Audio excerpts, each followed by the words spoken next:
Yo veo que va a entrar o de momento va a entrar en Soto de licenciado, pero teniendo en cuenta las compañías puede ser que acabe de doctorado allí, porque allí puede aprender, allí puede vender un montón. No, ¿A qué te refieres? ¿A qué te refieres? Hombre, porque es el lugar donde se reúnen ahora mismo los mayores expertos en corrupción y de todo el Estado español, ¿no? Y por tanto allí cuando uno entra adquiere el doctorado, si es que llega uno con una formación en principio solamente del nivel de licenciado, que parece que es el de Cerdán, a la luz de lo que hemos escuchado hoy y leído del auto, ¿no? Yo Se creo que reúnen y no se han reunido, porque van entrando pero luego van saliendo, ¿eh? Bueno, pero hay un pozo allí, hay un claustro, digamos, hablando en términos universitarios. Hay un pozo y el claustro allí, eso se impone allí. Allí hay sabiduría y conocimiento de estas cosas.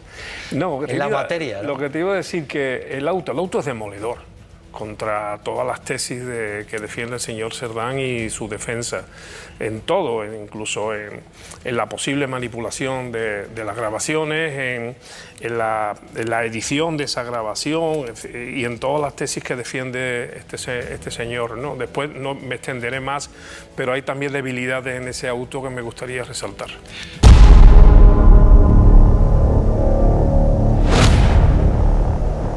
Porque, Arota, se está diciendo incluso, están diciendo, en el Partido Popular dicen que esto realmente quien falta por caer es Sánchez, que es el número 1.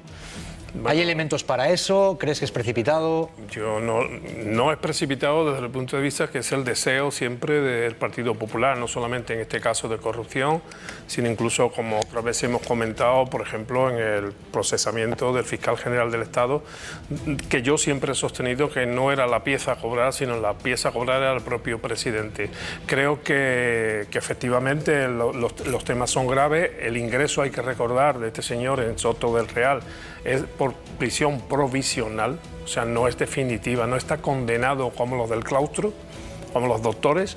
Esos sí están condenados. ¿Quiénes son los doctores? ¿A qué te refieres? Los que han ido pasando con penas importantes por corrupción, singularmente la dirigencia del Partido Popular, que ha estado allí impartiendo cátedra durante estos últimos años, ¿no? Y creo que allí donde está el pozo de la sabiduría. Bueno, sí, si hay uno que se tiene que leer un texto sobre corrupción, mejor que lo compre en Soto del Real, que allí saben mucho de eso. Bárcenas fue...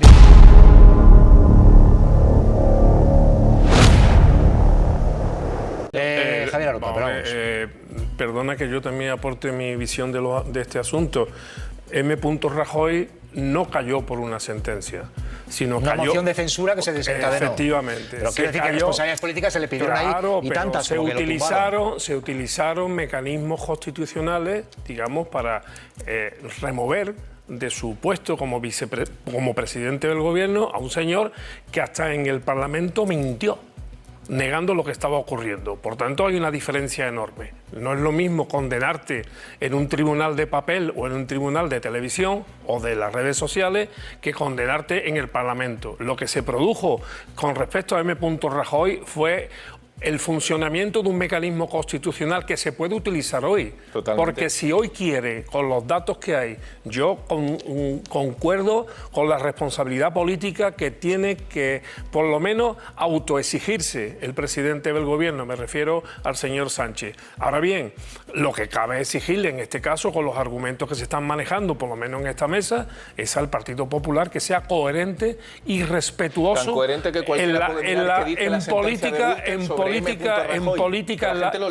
política, en la democracia, no hay atajos. Hay caminos constitucionales. Si el señor Feijóo y su equipo quieren efectivamente tumbar a este presidente del gobierno y cree que tienen motivo suficiente, y algunos tienen, lo que tienen que utilizar son los vericuetos, los caminos constitucionales, y consisten en presentar una moción de censura. No solo. Si no lo hace así, no, me refiero para derrocar, utilizando la palabra de ello. Pero ahí se pueden exigir responsabilidades sin ir a una moción de censura. A un presidente de un país democrático no se le derroca. No se le derroca, se le censura democráticamente en el Parlamento. También puede rendir cuentas él de manera unilateral, cosa que no hemos visto que se podía haber hecho con una cuestión de confianza en el Parlamento sobre el proyecto político. Si has coincidido aquí en algún momento conmigo, que creo que sí, entonces no negarás que me has escuchado que el mejor camino parlamentario del señor Sánchez es que pidiera una cuestión de confianza. Yo sí lo creo. Pero ¿sabes qué ocurriría si pide una cuestión de confianza y los socios están dispuestos a ayudarlo? Que saldría fortalecido. Y yo tampoco quiero eso. Pero quiero que se rindan cuentas. ¿Y qué problema hay? Si es muy sano democráticamente que uno vaya al Parlamento y diga mi proyecto político es este, está tocado porque está tocado. El propio presidente del gobierno no está tocado porque no enseña, pero ¿por qué no enseña voluntarioso ante la sociedad? ¿Por qué no enseña Feijóo su programa político en el Parlamento, aunque pierda la moción de censura? Porque no le dan los números, lo ha dicho claramente. No, porque no tiene programa. No, porque el programa ya sabemos cuál es. 5% en defensa, fuera educación pública, fuera sanidad pública, fuera todas las medidas sociales que ellos mismos están destruyendo donde quieran que gobiernan con Vox. Bueno, buscamos...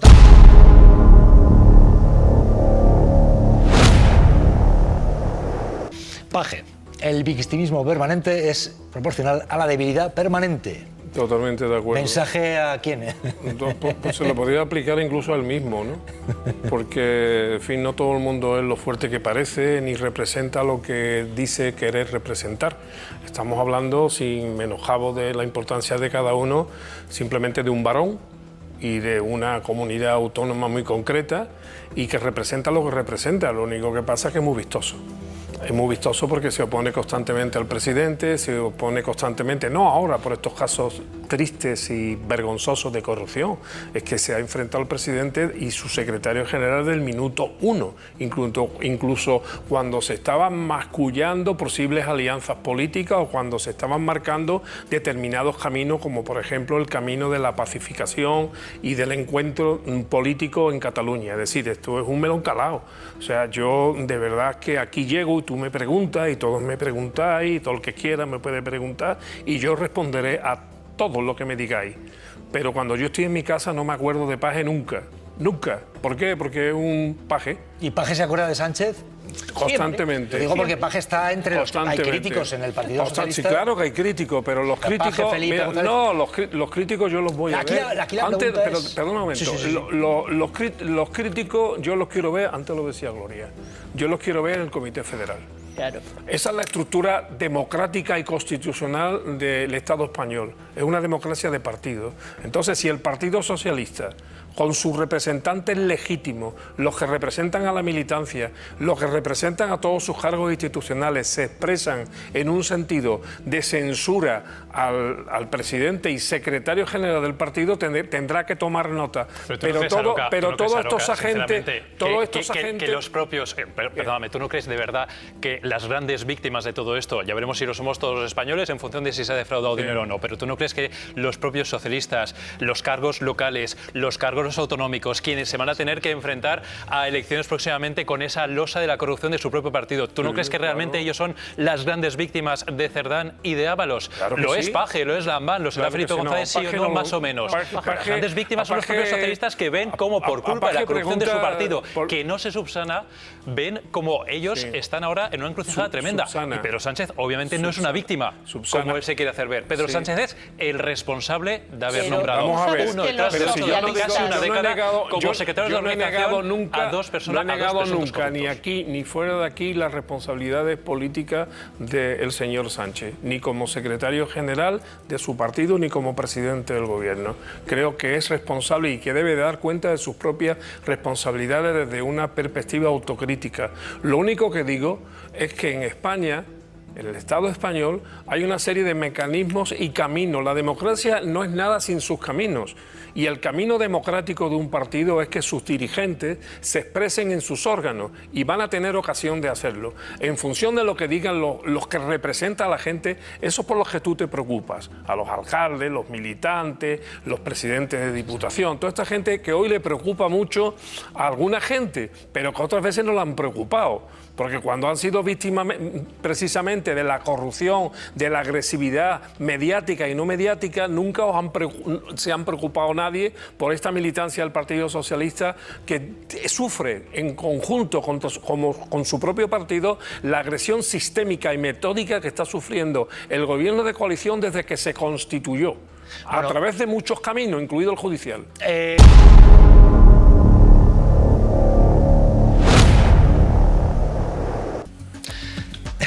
Que vaya Cayetano Álvarez de Toledo a defender la moción y luego Feijóo ganaría de calle. Porque yo creo que Esperanza Aguirre en el fondo lo que hace es proteger a su proahijada, ¿no? O sea, ella lo que no quiere es que se consolidase Feijóo y que no pudiera aspirar a la presidencia del gobierno Isabel Díaz Ayuso. Por tanto, toda la maquinación que ella urde, dándole la razón en lo de la moción de censura, lo demás esto es dinamita para los pollos, ¿no? Para que procure dejar el camino libre para que luego pueda irrumpir entre varales esta señora, ¿no? Pero Javier, ¿crees que hay movimiento en el Partido Popular, en Vox? Porque hubo una reunión el otro día. ¿Crees que hay movimiento ya porque consideran que pueden llegar al gobierno? Hay un congreso del PP este fin de semana. Acaban de meter en la cárcel al ex secretario de organización del PSOE. ¿Hay run-run? ¿Puede haber run-run? Ni el PP ni Vox pueden engordar más. Ya su capacidad de engorde ya la tienen. Lo que tienen es contar con votos que no les son propios. Pero durante mucho tiempo, me refiero de otros que hasta ahora han apoyado al presidente del gobierno o al gobierno de coalición progresista. Luego, por tanto, tendría que haber un cambio fundamental. Pero claro, el problema que se encuentra el Partido Popular y algunos de sus dirigentes, como por ejemplo Isabel Díaz Ayuso, que trata de dinamitar cualquier puente que pueda unir al PP, en teoría con sus socios naturales, me refiero a la derecha catalana y eventualmente a una parte de la derecha vasca. Eso le daría votos suficientes para una moción de censura, pero se tendría que avanzar en algo que se ha dicho ya en la mesa, y es que saliera a la luz, por ejemplo, financiación ilegal del partido. Yo creo que eso, del PSOE me refiero, eso sí sería probablemente el gatillo que provocaría el que algunos de los hasta ahora socios de Pedro Sánchez dieran el paso y se situasen al otro lado, es decir, a favor de una moción de censura. Bueno, voy a saludar a este...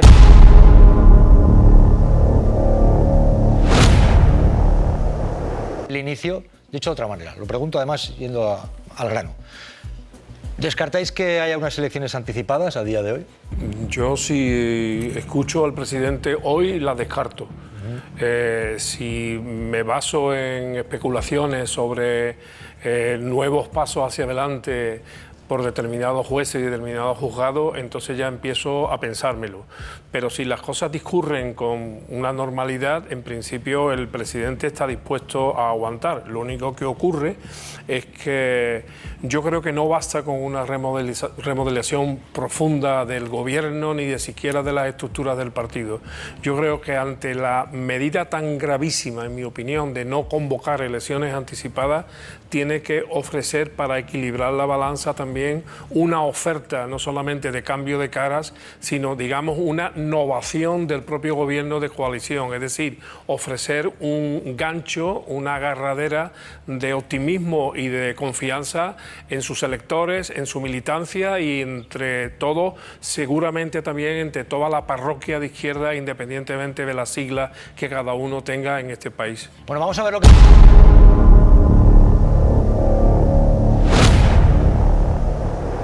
Bueno, yo creo que en una hipotética, si no ocurre nada grave, reseteo, reinicio del gobierno de coalición, esta sería una tarea absolutamente impostergable.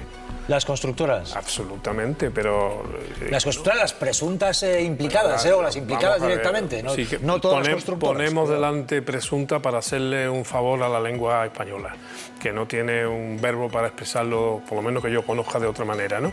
Pero evidentemente yo creo que las constructoras salen en todos los líos que afectan a la corrupción en este país. Hoy, por ejemplo, en el auto del juez, cuando lo mete en prisión provisional por cohecho, le falta de decirnos cuál es la otra parte del cohecho.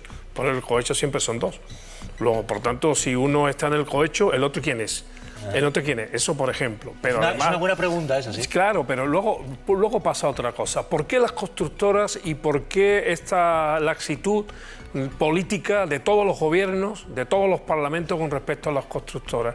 Pues porque las constructoras son el Estado profundo, forman parte del Estado profundo, mandan mucho, corrompen, están en todos los guisados y están en todos los grandes acuerdos. Hoy día la riqueza que manejan en España todas las grandes constructoras forman parte del orden sistémico y del reparto político en este país. Y ni el PP ni el PSOE, que son los dos grandes protagonistas de la historia política de este país, desde el advenimiento a la democracia, han sido capaces, como se dice en mi tierra, de meter a las constructoras en vereda.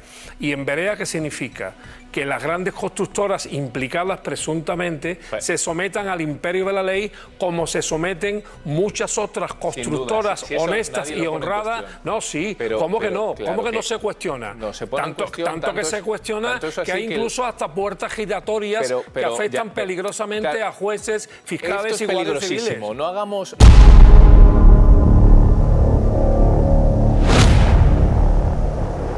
Javier. No, yo quiero hacer dos afirmaciones y una negación. Primera afirmación. ¿Hay policía patriótica? Sí. Ahora vamos con eso, sí. Segunda afirmación. ¿Ha trabajado esta policía patriótica contra Podemos? También. La negación. ¿Ha pagado a alguien por esto? No. Luego, ¿qué significa? Que este país no funciona, porque mientras haya policías patrióticas que ataquen a partidos democráticos legítimamente representantes de una parte de la sociedad española por vías anticonstitucionales, significa que este país no funciona. Bueno, te has adelantado de lo que va a ser el paso María Spínola a tribunales, porque ha declarado uno de los miembros de la llamada Brigada Política en tiempos del gobierno del Partido Popular, ha dicho que buscó información sobre Podemos por orden de sus jefes. ¿Qué ha pasado? ¿Qué ha declarado hoy? Así es, el inspector Díaz Sevillano ha hecho una declaración muy breve porque tan solo ha respondido a 3 preguntas de su abogada y se ha limitado a negar cualquier ilegalidad en su actuación. Pero ojo, porque ha señalado que los viajes que realizó en busca de información contra Podemos los hizo siguiendo y cumpliendo órdenes solo y exclusivamente de sus jefes.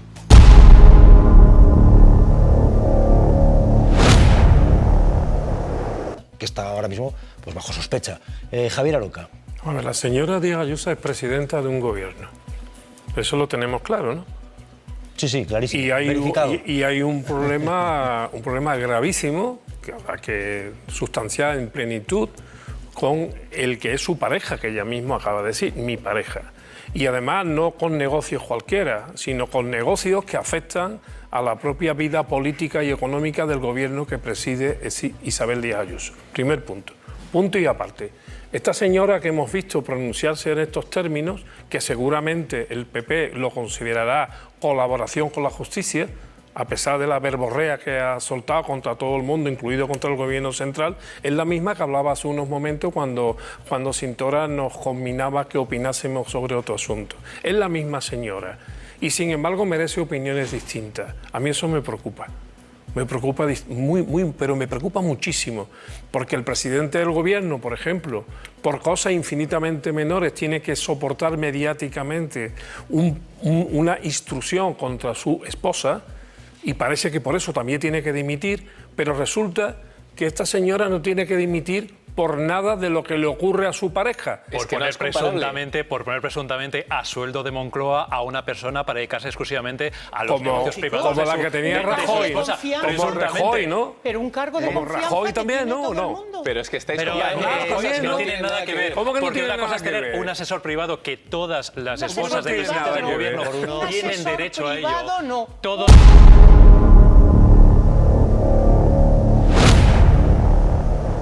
A insistir contra malas lenguas, además diciendo no, porque Esther le pidió datos sobre esto de que hay corrupción de menores en las aulas vinculados, dijo datos, no los dio, ya se nota que se le quedó y en el mitin suelta, me piden datos a mí que los suelte, suéltalo tú que has soltado el bulo. ¿Qué le pasa para insistir contra malas lenguas? Javier, David. Porque este programa lo ve mucha gente, por la mañana y por la tarde y a todas horas, Y evidentemente... Por la tarde a las 4 o la 1. Sí, quiero decir que él se ve continuamente, ¿no? Bueno, lo pueden ver en RTV Play, o sea que no... Me refiero que se ve con mucha continuidad y con mucho apoyo de los telespectadores del país. Y claro, es una plataforma para que también lo escuchen a él de camino, ¿no? A mí no me extraña que hable mal de malas lenguas y que diga que cuando él llegue al poder se va a acabar, porque eso ya lo sabemos. Sabemos lo que pasa cuando un político penumbra pues llega al poder, pues acaba con la libertad de expresión, con la libertad de opinión y desde luego también con la educación plural, por ejemplo, ¿no? Y ellos seguramente, como hemos dicho en otras ocasiones, solo les gustaría que nos educasen los curas. Y si tanta preocupación tiene por los abusos y por la pederastia, pues debería de empezar por los colegios religiosos en donde se está dando una cantidad insoportable. Pero cuidado, porque si pide que no estemos, que ojo, que no lo haga con bulos, porque es que suelta bulos. No, hombre, y ya lo acaba mezclando con la corrupción de menores y lo que se pone por delante. Pero a ver, ese es el método de la extrema derecha a escala mundial. El bulo, la desinformación, la manipulación. El problema no es que la extrema derecha lo haga así, porque lo sabemos, están identificados, están absolutamente acotados en todos los países del mundo. Sabemos qué tipo de público tienen y a qué tipo de público se dirigen. El problema es que no dejan de crecer a costa de una derecha timorata y una derecha que no se atreve a hacerle frente desde que le dijeron que eran una derechita cobarde. No sé. Bueno, yo creo que hasta hace poco ha habido una especie de consenso mediático en España en virtud del cual la televisión pública española pasaba a no significar nada, para que el territorio quedara siempre en la batalla entre otras televisiones, ¿no? Y yo creo que eso ahora se ha invertido y hoy día pues se está haciendo una televisión pública de una manera distinta y esa manera distinta de hacer televisión pues molesta a muchos operadores políticos y la están combatiendo públicamente. ¿Solo políticos? No, político no, pero político, ya he dicho antes que había un consenso entre todos los medios de comunicación de España para que la televisión pública no fuera competidora de ellos, ¿no? Ahora resulta que no, que la televisión pública no solamente goza del aprecio y de la valoración de la ciudadanía, como se demuestra todos los días en los índices de share y los índices de valoración, sino que incluso, bueno, ha entrado a competir con el resto de medios de comunicación. Eso no gusta políticamente y parece que no gusta tampoco económicamente y parece que no gusta tampoco mediáticamente. Yo creo que es un error, porque en un Estado democrático tiene que haber también pluralismo informativo, en virtud del cual los medios privados tienen que competir en buena lid también con las televisiones y los medios públicos. Es fundamental en democracia que haya medios libres, plurales y sobre todo que se respeten. En el momento en el que perdemos el respeto ciudadano, social, político, asociativo a la televisión de todos los españoles, es que algo empieza a ir mal en la democracia. Y es...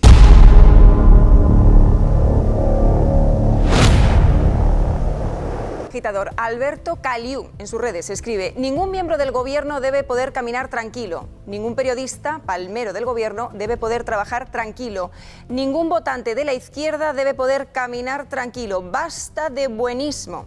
Este es el mensaje de odio y amenaza de este agitador de ultraderecha que, recordemos, además tiene varias denuncias por la Fiscalía precisamente por mensajes racistas y de odio como estos en sus redes sociales. Jesús.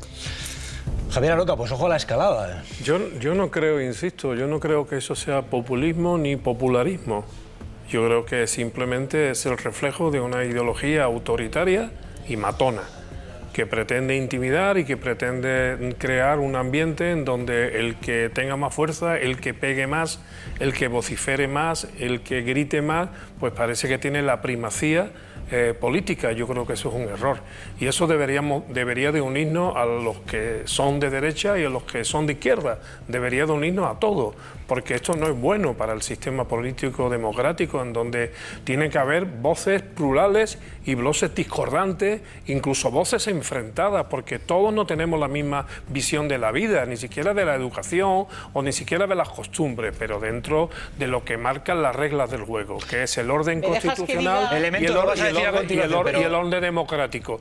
Pero esto es inaceptable, pero esto debería de ser denunciado, no ya nosotros en este programa, es que esto que hace, por ejemplo, el PP, que no ha salido ya a denunciar este tipo de cosas.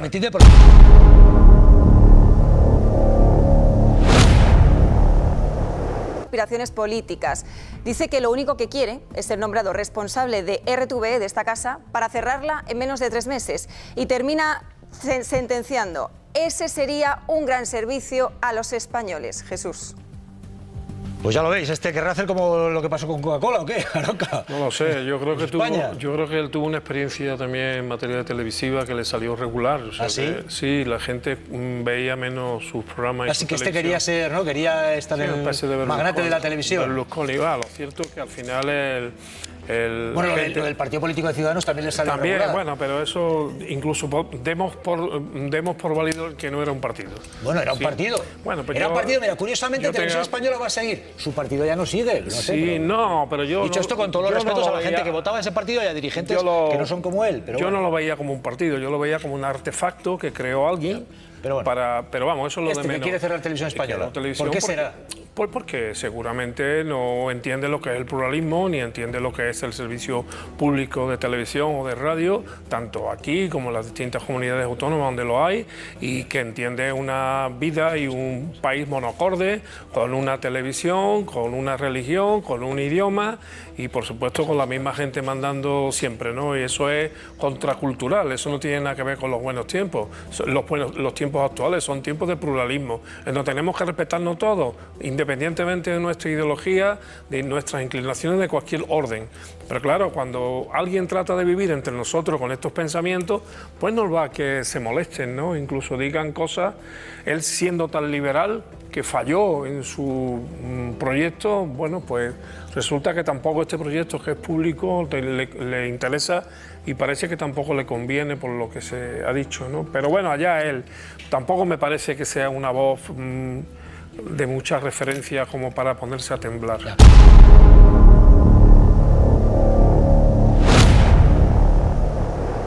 Yo creo que es interesado, yo creo que estamos ante una gran revolución que pretende fundamentalmente hundir la reputación de la sanidad pública y de la educación pública y desviar todos los esfuerzos hacia la sanidad privada y la educación privada. Sistema, descalificarlo con todo.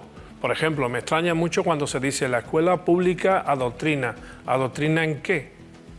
Porque quien adoctrina de verdad son las escuelas confesionales, que son las que tienen ideario. Que tienen un ideario religioso y adoctrinan, pues en este caso, en una determinada creencia. No creo que la escuela pública adoctrine, por ejemplo, en ninguna creencia religiosa. Si lo hicieran, estarían infringiendo la ley.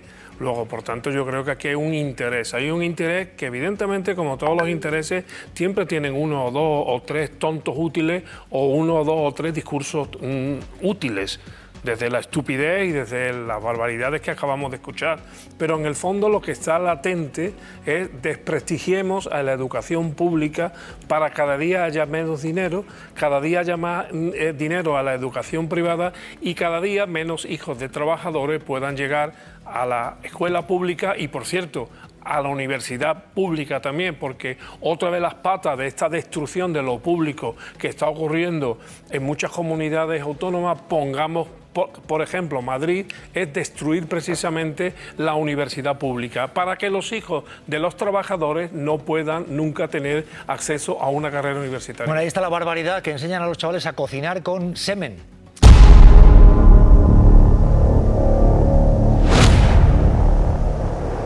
De las cuentas, Aroca. Bueno, ya sé lo que se va a decir inmediatamente. Me voy a adelantar yo. Primero van a decir que esta es una monarquía muy barata y que es más barata que una república. Eso, yo no sé en alguna república si cobra la madre del presidente de la república y la mujer del presidente de la república, pero en este caso, como vemos, sí, porque resulta que la pareja, suman entre los dos pues más de 400.000 euros y después su suegra 124.000 y claro, aquí no están incluidos los dineros que proceden de patrimonio del Estado y todos los gastos imputables a cada uno de los ministerios que contribuyen al un historial de Casa Real y sobre todo de...